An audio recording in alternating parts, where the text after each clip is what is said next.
Hey everybody, welcome to a Mighty Blaze pop-up book club. I'm Jenna Blum, one of the co-founders of the Blaze, here tonight with my other co-founder, Caroline Levitt, my soul sister, our intrepid Mary Weber O'Malley, our bookseller at large, who knows everybody in the industry, and Abby, who is keeping things running for us this evening and fanning and hosting and all the things. We are so excited to talk to you about our favorite books for the month of March. So I don't even know what to do with myself here because I'm so excited to see you guys.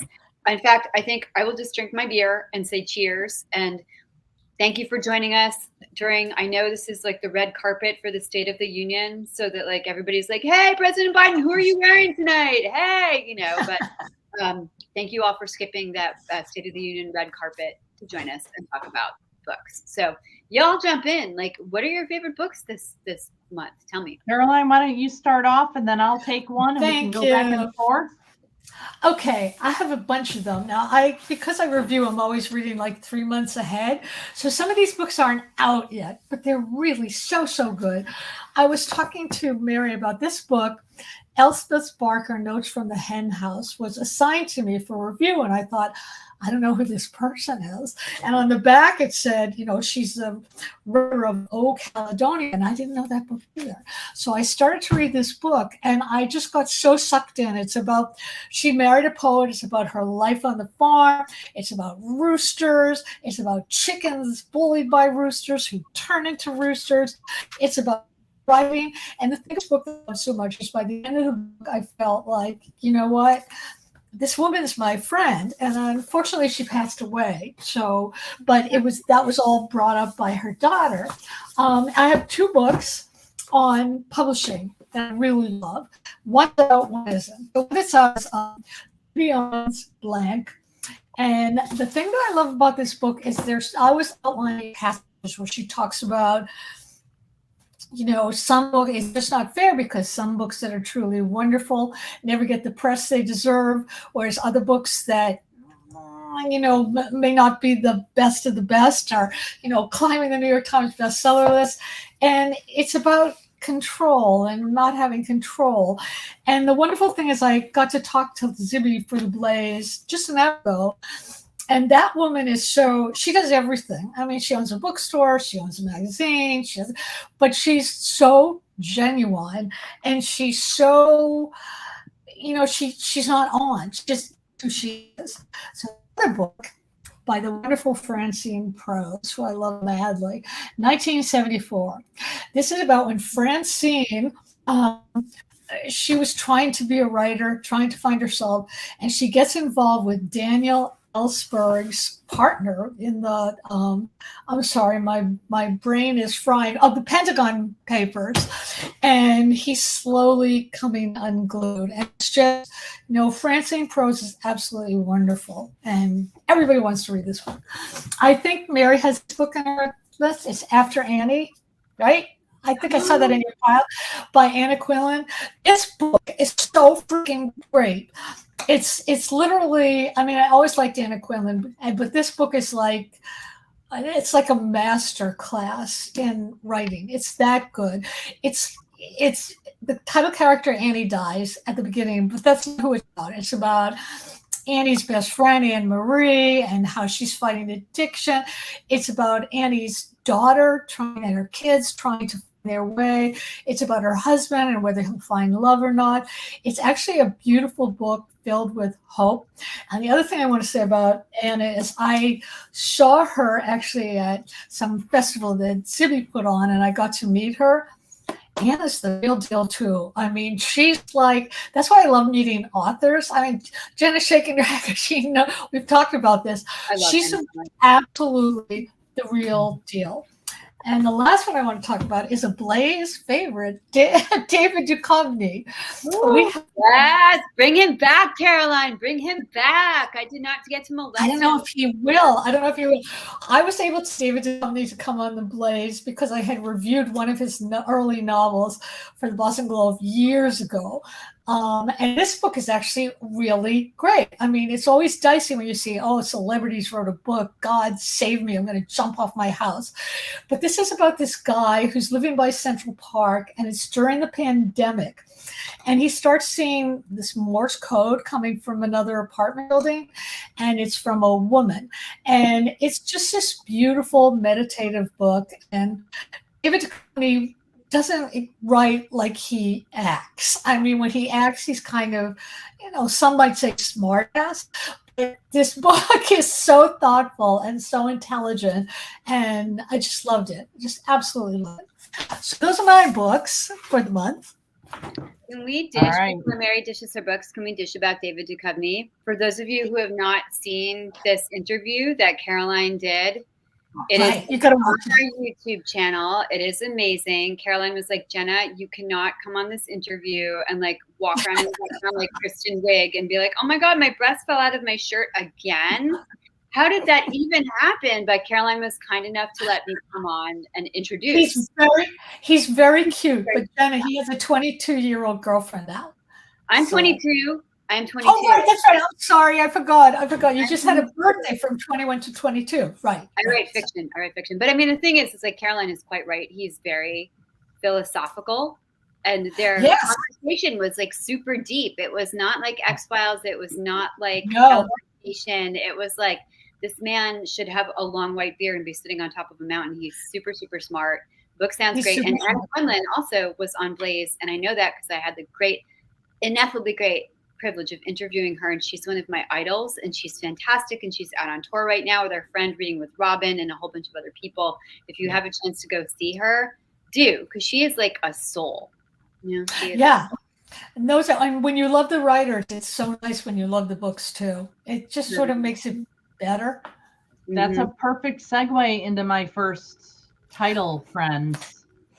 Perfect segue. This comes out the end of March. We all love this writer very, very much, and we love his book. Yes. Mark Cecil is one of the Mighty Blaze hosts. He hosts Thoughtful Bro, which is an incredible series of interviews. And his debut novel is Bunyan and Henry. And it is a mythical retelling of Paul Bunyan and a friendship with John Henry. It's a hero's journey. It's friendship. This book was born out of Mark telling bedtime stories to his children. And what I told Mark after I read this was, this is the type of book that made me fall in love with reading as a child, because it had everything.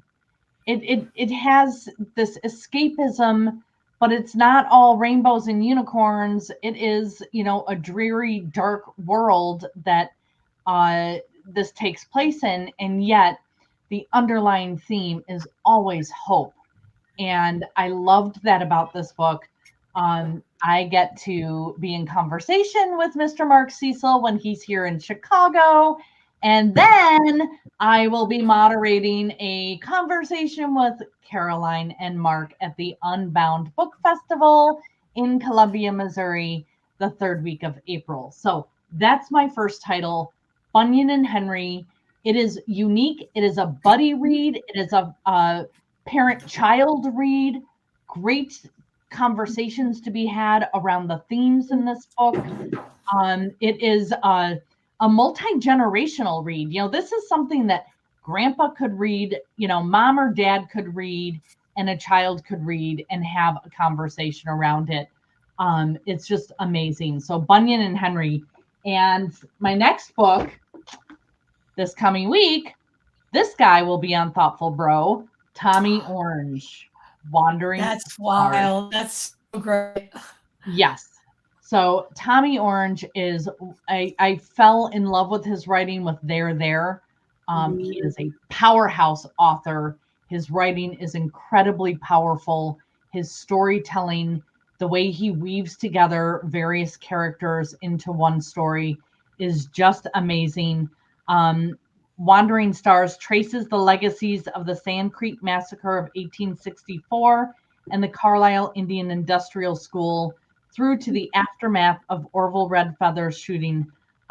So this is kind of, I guess a companion to There. I don't know if that's the proper term, but standalone, but pulls in There as well. So Tommy Orange. I'm gonna go backwards for 1 second because Tommy Orange segues me into a book that came out the end of January, but that every single person needs to read, and that is Martyr. Oh yeah. I've heard a lot about this. This is one of the top 10 books I've read in my life. It's Whoa. the writing. Yeah, the writing is Mary. exquisite. It's exquisite. And people told me when they started reading it, they said, "Oh, the way you described it, I thought it was going to be like kind of above, intellectually different." And I said, no. And they agreed. The storytelling is absolutely sublime. It is heartbreaking and funny as hell. It is about a child of Iranian immigrant father. His mother died tragically when he was young. He is a sober addict, alcoholic who's in recovery. He is a poet who wants to write a book about martyrs. And when his roommate and sometimes lover hears about this woman who's doing this living exhibit at a museum in New York where she's terminally ill and she's living out her final days sitting at a table and anybody can come and talk to her about anything. Z, his roommate, says, you got to go and meet this woman. Just everything about this is exquisite. It's beautiful. He writes with the heart of a poet, so the language is just, oh my gosh, the way it flows is brilliant. Martyr, Kaveh Akbar. I got to hear him speak. I got to meet him in Minnesota, and he said, 15 years ago, would you have ever seen a book that said Martyr with a name like mine in an airport? Right. That's right. That's right. Here I am on tour, going to these, different airports and seeing this. And yeah. So Mary, that's great. I have a question, if I may. I'm so sorry. Like, I'm so enthusiastic hearing you guys talk about the books that I'm like the bad girl in school who's like, I have something to say. I cannot be contained.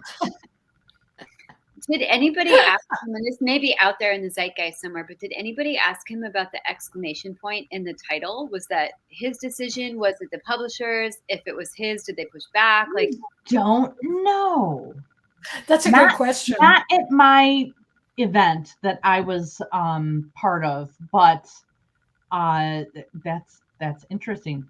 I know Mark's been trying to get him on. He's just been so busy touring. So Mark has hopes that maybe he'll get him on before long and we can ask him. I would love to do that. Thank you. And I'm sure your path will cross at some point again. And if you would ask him, please, I would love to know, because I'm always threatening like to write a musical with an exclamation point at the end of it, like Hiroshima or like harder is better. I will ask him. He actually gave me his email address, so I can reach out to him that way. Please. Yes. Love him. This next book, this is a primal scream of mothers everywhere. Lilith. This is not for everybody.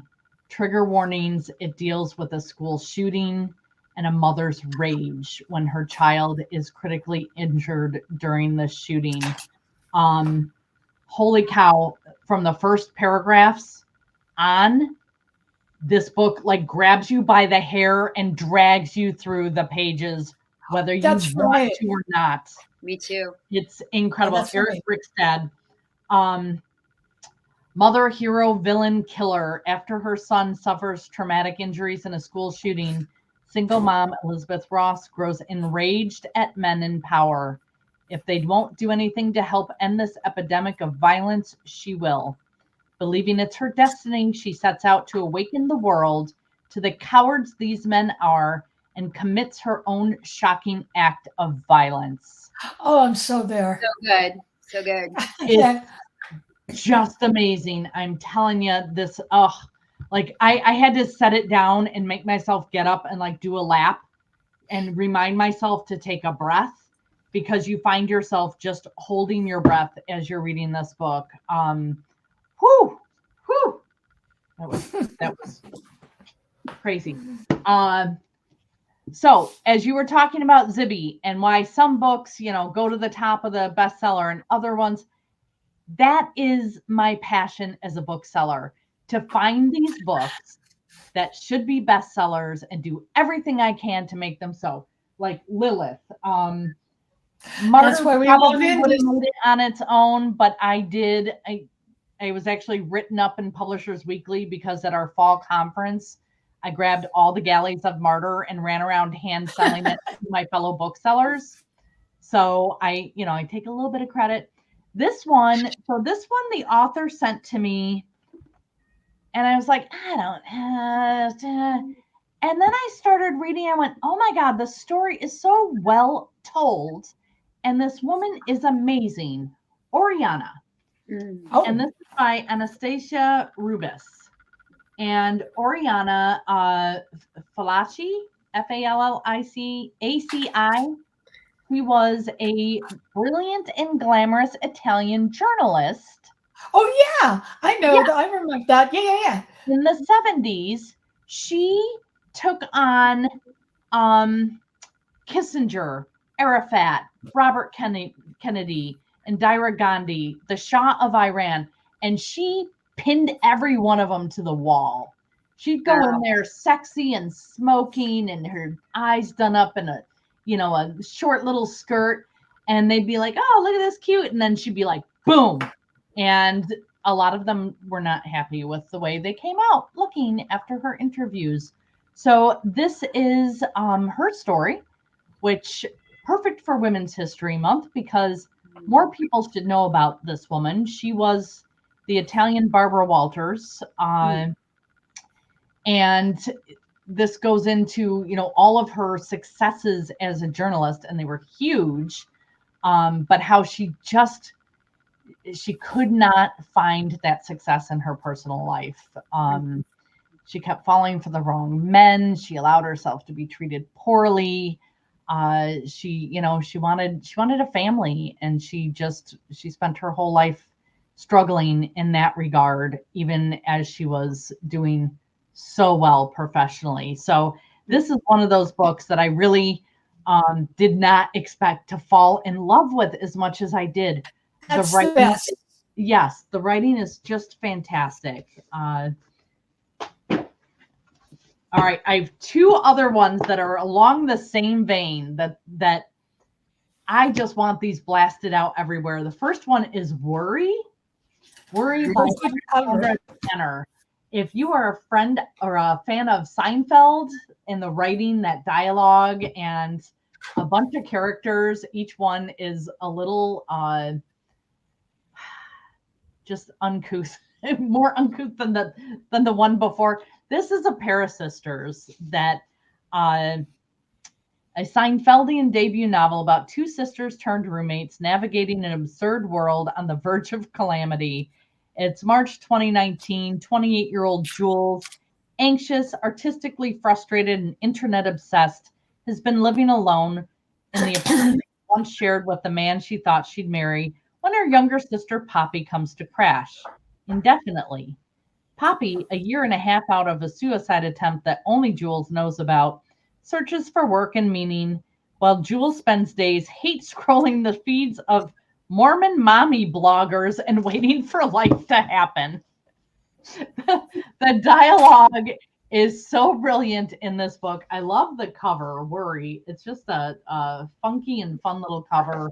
I found myself like snort laughing as I read this and shaking my head like, what a couple of buffoons. And yet, there's some heart in there too. So this is just this would be so perfect to take on spring break, take on your trip. I could see you just reading this in the airport. You'll fly through it because you just don't want to put it down.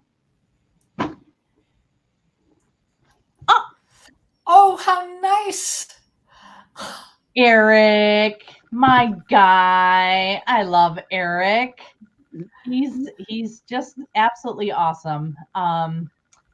Yes, he's amazing, and so is his book. And I have told him I'm going to blast it everywhere I can, and that's what I'm doing. So my next title is the opposite of the Laugh Out Loud Feel Good book. This is Piglet by Lottie Hazel. It's been called an elegant razor sharp debut about women's ambitions and appetites and the truth of having it all. I can't get this one out of my head. Outside of the childhood nickname she can't shake, and I hate it that everybody calls her Piglet, and then when you find out why, it just infuriates me that she allows herself to be called. But she's rather pleased with how her life's turned out. An up-and-coming cookbook editor at a London publishing house, she's got lovely, loyal friends and a handsome fiancé, Kit, whose rarefied family she actually most of the time likes. One of the many things Kit loves about Piglet is the delicious, unfathomably elaborate meals she's always cooking. But when Kit confesses to a horrible betrayal 2 weeks before they're set to be married, Piglet finds herself suddenly hungry. Oh no. Decides to move forward with the wedding as planned, but as it nears, Piglet balances family expectations, pressures at work, and her quest to make the perfect cake. She finds herself increasingly unsettled, behaving in ways even she can't explain. Oh, I just can't get, she's so good at setting these scenes of Piglet in a restaurant and what's going through her head as she looks at the food in front of her and she cannot fill herself up because her heart's been blown open, and no matter what she does or how much she eats she just can't fill herself. So very, very melancholy read. I do like to go dark sometimes. Sometimes I want the rage and Lilith. Sometimes I just want to go down a dark path. This is a melancholy, kind of dark, dreary. It's not an uplifting feel good, but it's brilliantly written. Really, really good. Okay. So I got through all the ones that I absolutely, one more. Yeah, I'm going to keep going. I know Karen's coming, but I'll keep going. So for anybody tuning in, Libro.fm is how we should all be listening to our audiobooks unless we're listening through our library, which is always good. Libro.fm, this is my commercial. I am not a paid endorser. I'm just a big supporter. They are the indie bookstore's answer to the Big A. Libro.fm costs the same as the Big A, but your credits never expire. You can listen across devices. A Mighty Blaze is also an affiliate of Libro's, and it's Libro.fm, not LibroFM.com, Libro.fm. So your credits never expire. You listen across devices. Once you download a book because you purchased it, it is yours. If you cancel Libro, they're not going to go into your phone and take out all your audiobooks like that other streaming service will. They've never sent anyone into space because they believe that their profits can be better used here. They are a social purpose company putting social causes above profits. So all of that, and you get wonderful, wonderful recommendations from booksellers like me, not an algorithm. Libro has playlists for road trips. Every age of audio books, they have recommendations for you, and they are amazing. And if you are an author, you have access to free audiobooks every month. Same for booksellers. But I am listening to The Great Divide by Christina Enriquez, who is I love her. She lives right near me. She's my neighbor, one town over. But her kids' school and the moms in the neighborhood have no idea she's an author. What? She's living incognito. Her daughter came home from school one day and said, "Oh my God, Mom, our teacher picked your book as a book our whole class has to read." And she's like, "Did they know who I am?" And she's like, "No, they don't." So I love that. I love that she's like, I just, I want to live my life here in the town. And then this book is brilliant. And the narrating, I should have looked up the narrator.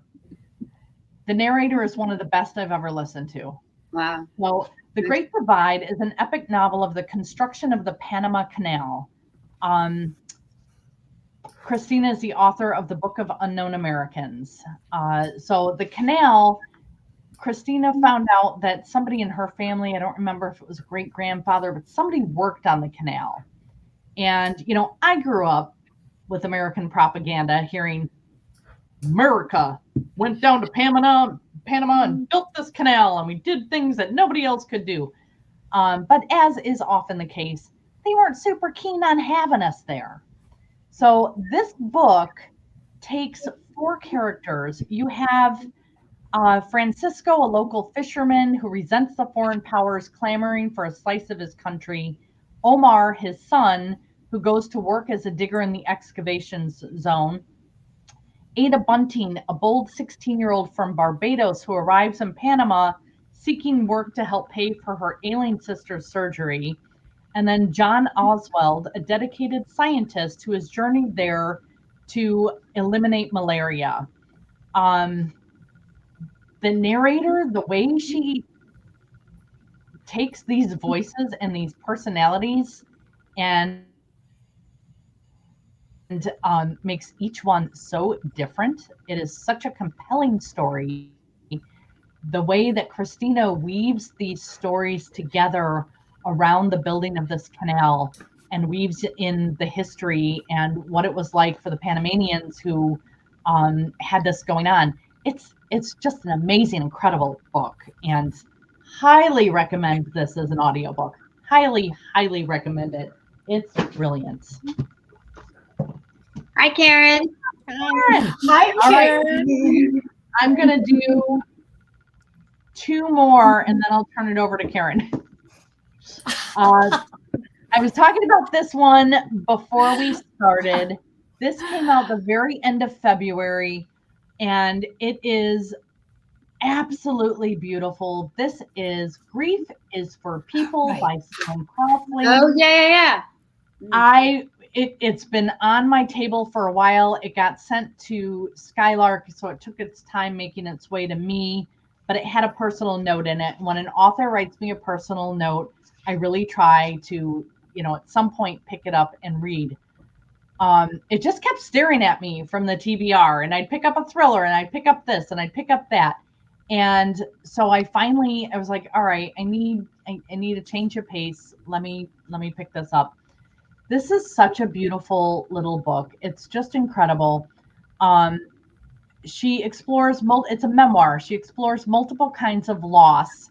And it starts out where her apartment's broken into and some heirlooms are stolen. And so you have the grief over the loss of your security and your safety, as well as your personal items. And she's going through all that. And a month later, she loses her best friend to suicide. And so this whole book just is an exploration of grief in all its forms. It's a tribute to her friend Russell and what their friendship was, and what, where it started and how they got so close. And then a kind of a deep dive into what were there things about him I didn't know? Were there things I was missing?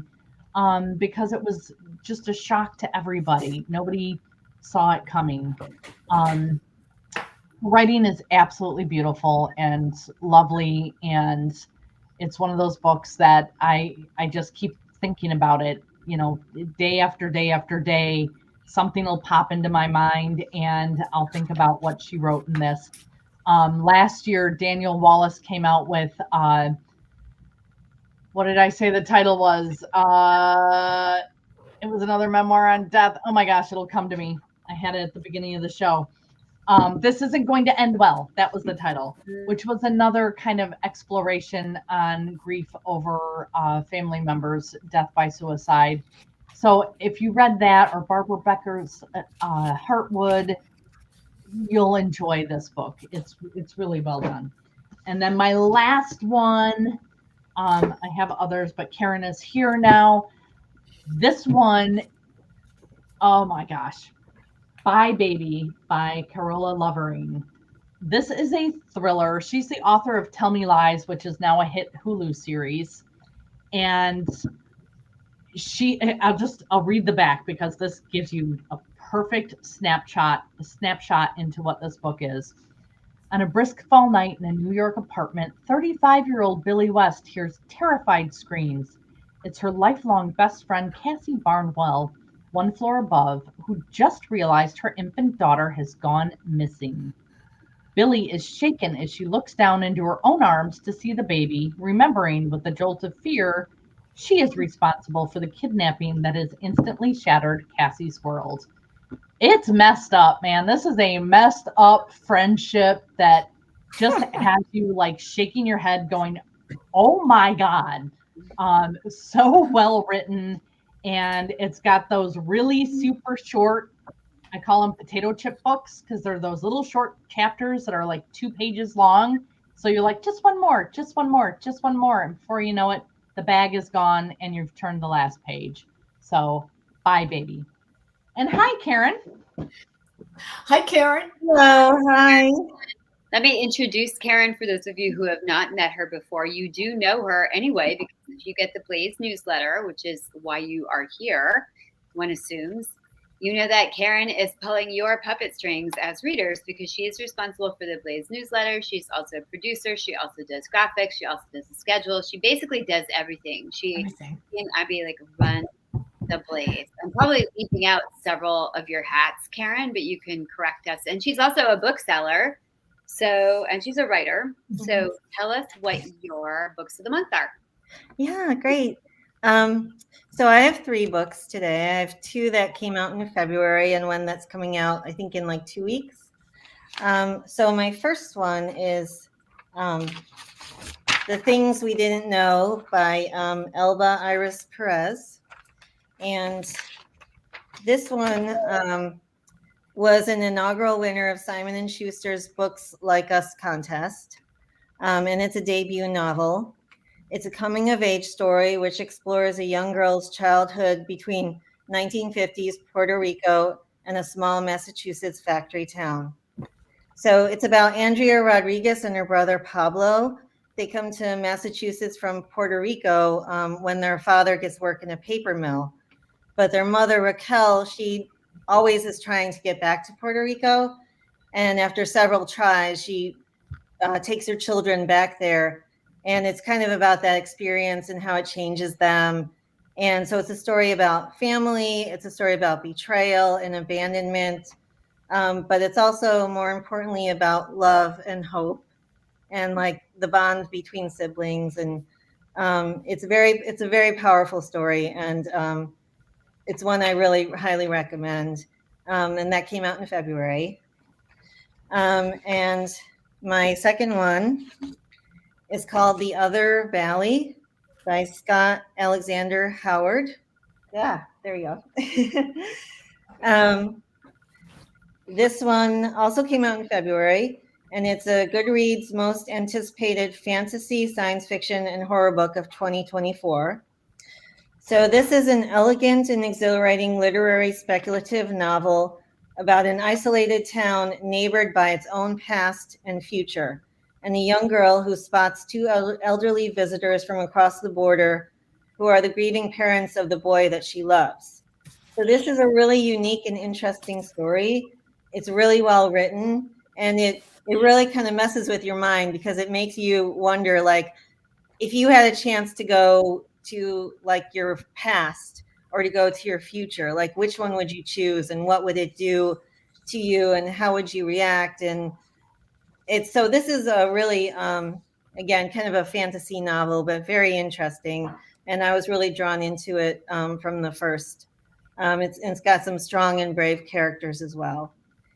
And so my third one is Expiration Dates by Rebecca Cyril. And and she's the New York Times bestselling author of In 5 Years and One Italian Summer, which I love both of those. So in this one, it's kind of like a romantic novel. We meet 33-year-old Daphne Bell, who, since she was in 5th grade, she gets these little pieces of paper and they have a name and a number on them. And so this is, when she gets those, she knows she's going to meet somebody with this name. And the number is like how long the relationship is going to last. So her relationships always have expiration dates. So but she really longs for the day when she'll get a piece of paper without an expiration date. So which means she'll find her true love. And so this again was really kind of different, really interesting. And it's a story about love and bravery and hope. And so I also really enjoyed that one. And that one's, I think, is coming out on March 19th. So those are my picks for this time. Well, I just have to interrupt to show you one more book, which is, this is an old book. Oh, wait, where's the camera? Why We Read on Bookworms, Libraries, and just one more page before lights out. It is by Shannon Reed.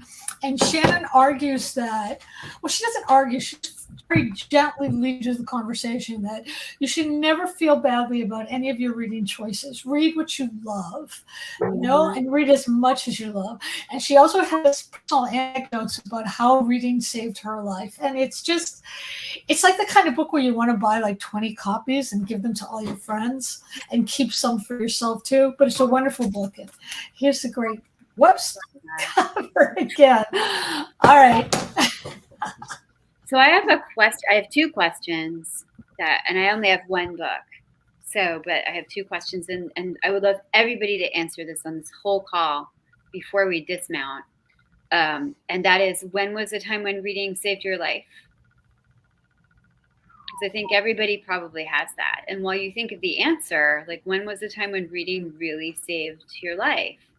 And I also want to ask Caroline about her upcoming book. No. Let's talk about other books. That's like a whole month away. And I'm going to I'll plug it. I'll plug it, although I don't have a copy of it. So I'm going to do my one book. I am not at home, you guys. You may know I usually have like a book backdrop. I don't tonight. I am at my friend's house in Florida writing. I am in the writing protection program right now. So I have to see what's written on that page, just to see it's my handwriting. How you write. It's so fascinating. This basically is a punch list. So everybody who's watching probably knows that Blazers are practicing booksellers, practicing authors. All of us have like alt lives in the industry, and so I am in the writer protection program right now, trying to squash out trying to squash a thriller out of my head. So this is like what I'm doing, and therefore, look, Carolina's notes. So all of my books, including the books I'm interviewing for, are back in Massachusetts, except for one book which I bought with me because I was going to interview her, and it got moved. Kristen Hanna's The Women, which I loved, which came out in February. She will be coming to us in April, and I will get to interview her. I'm very excited to have her back on the Blaze. And this book, in case you haven't read it yet, is about the experiences of female nurses in Vietnam who then came home to face the same sort of derision that their male counterparts did, except they were also told there were no women in Vietnam. And they would say, I was there, I was a nurse, I was in combat the same way the men were. They had the same PTSD, they had the same horrendous experiences. They dealt with Agent Orange, they dealt with napalm, they dealt with everything. And they came home and people completely invalidated their experiences. And of course, the society and the medical profession didn't yet really have the vocabulary or expertise to talk about PTSD. So it's one woman's journey through that and how she moves from innocence and saying, I want to fight for my country and I want to do the right thing, to what it's like to be a nurse and a learned professional and have great pride and mastery in that, and then be told that your experience doesn't mean anything, and how do you square that with the rest of your life? So everybody who ever has read a Kristen Hanna book, which is basically everybody on this whole show, I'm sure, audience and the rest of us, knows that her books are like you sink into them, you live them. And so I found this book like super moving. And I felt as though I'd been through this experience, and I'm very excited to talk with her. And Caroline's new book is called Days of Wonder, and it's coming out in May, right, Caroline? April. April. Where April 23rd. April 23rd. Oh, okay, April. Okay, but I'm seeing you in May, and that's why I thought that. Okay. All right, great. April 21st. Yeah, same day as Trisha. Okay, and are you good at? Are you and your tiny hands going to give us the Yes. what the book is about? Can you give us like the tiny thumbnail? No, not really. Days of Wonder is not a true story of a friend of mine who I really love. And she told me in confidence that when she was 15, she committed a murder and she was sent to prison, and she remade her life. And she became this wonderful, extraordinary person till she hit her 40s when somebody found out about her past and outed her. And I thought that was a really interesting story, but I wanted to protect her privacy. So I turned it into a Romeo and Juliet story of two New York City kids from different classes who are accused of an attempted murder, but they can't remember it. And it's a book about love and family and relationship. And I actually just got the best blurb I ever got, which was from somebody who said, "This book broke me." And I thought, that's what I want my writing to do. I want that on a t-shirt. This book broke me. Like, I thought that was like the finest thing anybody could have said. So that's my book. Accurate. It's accurate. It's just a brilliant novel. I have to go like this. Tiny hands are not scary at all. Oh my gosh, dolls are all freaks. I'm gonna have to go get Henry's chicken foot and bring it in here, so that I have some. Yep, I have those too. They're downstairs. All right, I'm gonna text my host to bring the chicken foot in. But meanwhile, like, please tell us, like, if you want to, what is the time that reading saved your life? Wait, what did you want to know? I'm sorry, I'm so tired. What did you say? Yeah, no, of course. When is one time that reading saved your life? Like a time when you're just like, oh God. So I can say, I mean, it's saved me more than once, but coming from a very troubled home life as a child, where I did not have reliable adults caring for me, where things were just absolute chaos and we were basically feral children. I found several books. I found The Goddess of Young Girls Everywhere, Judy Blume, who explained, who taught me about my body and taught me about, things that nobody else was talking to me about. And showed me that some of the things that I was thinking and wondering about were okay. But I also found, in those times, disturbing books that probably 10-year-olds didn't need to be reading, like Go Ask Alice and Flowers in the Attic and Stephen King. And reading these books that were messed up, and like I loved Stephen King because a lot of his books don't have happy endings. And so it doesn't all turn out okay, which made sense to me because, I hoped things would turn out okay for me, but they weren't okay. So the fact that he was writing these books, I felt like, okay, I'm not alone. Books showed me I was not alone. And then as an adult, when I went through a dark time in my life, I found many people who were writing about similar dark times. And again, I wasn't alone. And those, they saved me from going further down into, dark night of the soul, because I felt like those people were there, with those authors were there right with me, and that they got me and they understood me. And again, I wasn't alone. And that's a huge thing. That is beautiful. Thank you.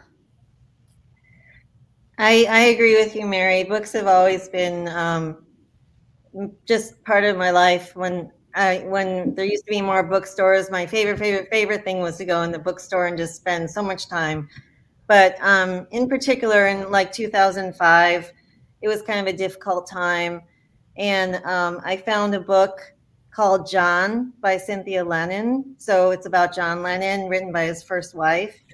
And I just totally that book just kind of saved me. Every night I kind of just opened it up and read a few pages, and I made it last as long as possible. But that book in particular, during that time, just really got my mind off of things and just helped me. So I think different books speak to at different times. I mean, when I was in my 20s and first marriage was just shattering, I used to go to the used bookstore all the time. And I found this book, Moving On. It's a huge book by Larry McMurtry. Oh, yeah. And Sorry. I took the book home and I started to read it, and it was sort of like the story of my marriage, you know. And I was always reading it. It's about this one Patsy who's married to this guy who's like really wrong for her. She's just getting into all sorts of trouble. And as I was reading it, I just began to feel like Larry McMurtry was talking to me and telling me, you know, you can leave. You can really leave. And in the end, I did leave. And I wrote Larry McMurtry a letter. He never responded. Maybe he didn't get it. Maybe he didn't want to. Maybe it was too crazy. But every year for the next 5 years until I found my footing, I read Moving On because it made me feel like, you know, the first time I read it, it was you need to leave. The second year I read it, it was, well, you left. How do you feel about it? And then the third and fourth and fifth year were always, you did the right thing. You know, you did the right thing. So I could revisit those times when I felt so broken and so upset and so trapped into the feeling of it's okay. You know, it is okay to move on. And I still have my old copy. It's falling apart. But I just love that book because there's another story woven into the original story, which is my story. And it really helped me find, you know, a right ending to it. I love that. Abby, do you have a book that you love? I mean, the first book that I really loved was a book, I read it in like 4th or 5th grade. It was called Rain, Rain, and it was about a girl. I don't remember. I think she might have had autism or something. I don't remember, but it was very sad to me when I was 10 years old because it ended. Her father wasn't very well suited to being her father, and her mother had passed away. And it ended with her losing her dog. That was like her whole world. And she went to live with her uncle. And it was really sad to like 10-year-old me because she lost her dog and she lost her dad. But looking back on it, it was the best thing for her. But like that was the first book that really got me into reading. Love it. Was it Wayne Wayne? Rain, Rain. Rain Wayne. Okay. Thank you. Oh, love that. I don't even know why I asked this question in a way. But I mean, there are so many. Like Harriet the Spy taught me how to be a writer, and that it was possible to be a writer and desirable to be a writer. And I spent most of my, early childhood and teen years walking around with a black and white composition book, spying on people. But I think I'll give you guys a really recent example. I mean, ever since we started Blaze, I have the great privilege of reading a lot of books that are coming out from authors I've loved my whole life. And that is super exciting, and it is a great privilege, and it is rarely discretionary reading. Like what they are writing is what you get. And so the days when I used to go to the bookstore and choose, just based on my inclination or my mood or what I'm writing, like when I'm actually writing a book, I try to read only in that zone because it helps to feed the machine. But I haven't done that since 2020, since we started the Blaze. So this past year at Christmas, I had decided to stay in Boston. I have siblings elsewhere, but it was hard to get to them. And so it didn't work for me to get to my siblings this year. And then I was going to go to my friend's house and be with her family. And then they all got sick. They all got the flu. And so I was alone on Christmas. And it was the first time I'd ever been alone on Christmas, except during COVID. And then everybody was alone on Christmas because COVID. And I was like, well, this is really effing dreadful. Like, I love holidays. Christmas is my favorite holiday. I was on the couch. It was pouring rain in Boston. It was like 40 degrees. It was just miserable.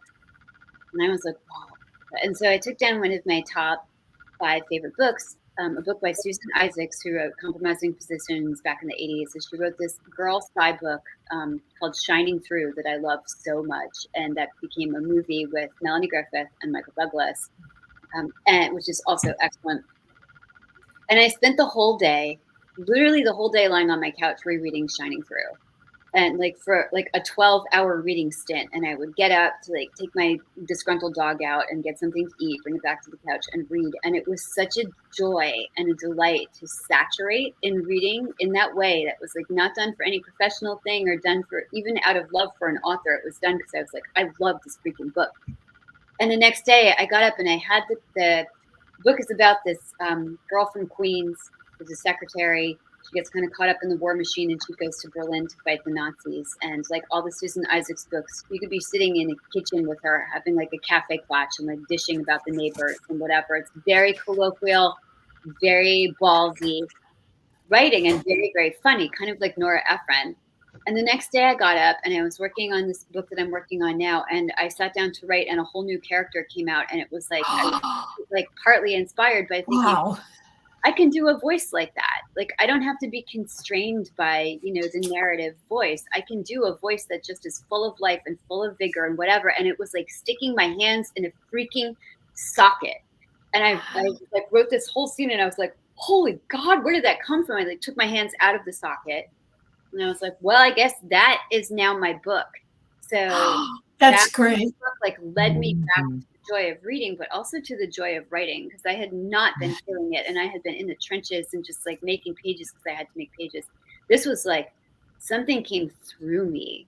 You know, That's incredible. it was incredible. It was just Yeah, it's incredible. such a thing. So that is my story. I love that story. You saved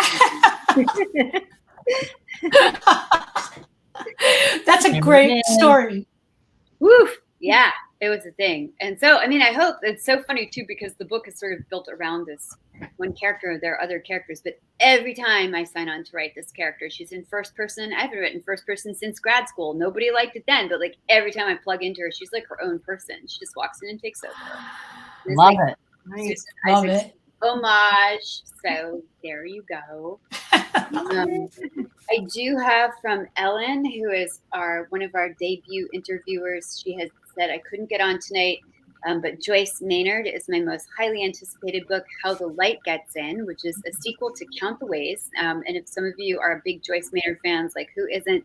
I interviewed Joyce for Count the Ways. Caroline has interviewed her also. You can find those interviews in our YouTube library. How the Light Gets In is a sequel to her last book, and she'll be on with Ellen on June 28th. Great. So keep an eyeball out for that. And Ellen said she also loved Whale Fall, which Yes. is a debut by Elizabeth O'Connor, which is going to be on Debut Spotlight on May 9th, and it is lyrical and mesmerizing. Excellent. That's great. That is all she wrote from here, y'all.